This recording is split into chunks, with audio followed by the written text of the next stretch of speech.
Hello guys, আসসালামু আলাইকুম, welcome to my new video. আজকে নানা বিরিয়ানি থেকে।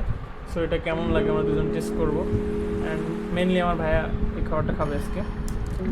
সো দেখাও কী কী দিছে, কী বিরিয়ানি এটা? এটা খুব সময় গরুর তিহারি আর কি। ও আচ্ছা, বিরিয়ানি না ভাইয়া। তাহলে তুমি এখন ওপেন করে প্লেটে দিয়ে দাও, প্লেটে সার্ভ করো, দেখি কোয়ালিটিটা কেমন খাবারের। আমার রাইস দেওয়া হয়েছে এখানে, দুজনে খেয়ে শেষ করতে পারবো? একাই ইনশাআল্লাহ। তুমি একাই শেষ করে দিবা? অবশ্যই। কেমনে? কেমনে?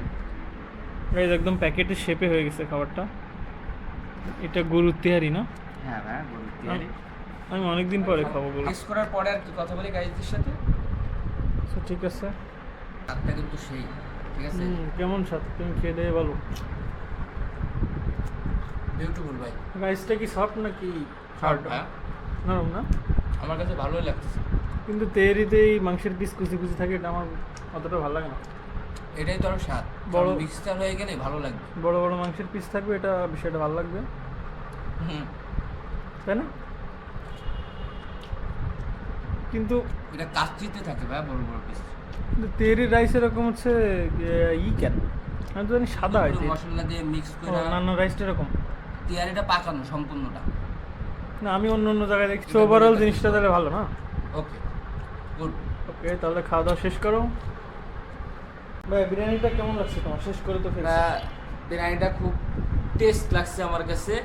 খুব বিরিয়ানি না, অ্যাকচুয়ালি এটা হচ্ছে তেহারি। তেহারিটা ভালোই লাগছে, টেস্টফুলও ভালোই। আর প্রথমত কথা, খেয়ে স্বাদ পাইছি। কিন্তু আমার একটা সমস্যা মনে হয়েছে, মাংস ঠিক ছিল, রাইস ঠিক ছিল, টেস্ট ঠিক ছিল, তেল একটু কম হলে ভালো হতো। আমার মনে হয় ওরা কোনো কারণে বেশি দিয়ে হয়েছে নাকি? তেল ভাইয়া, ওটা মনে হয় খুব সম্ভবত ঘি মনে হয়। ঠিক হতে আছে, পারে, কিন্তু আজকের ভিডিওটা এতটুকুই। যদি আপনাদের ভালো লাগে তাহলে লাইক, কমেন্ট, শেয়ার করবেন, আমাদের পাশে থাকবেন।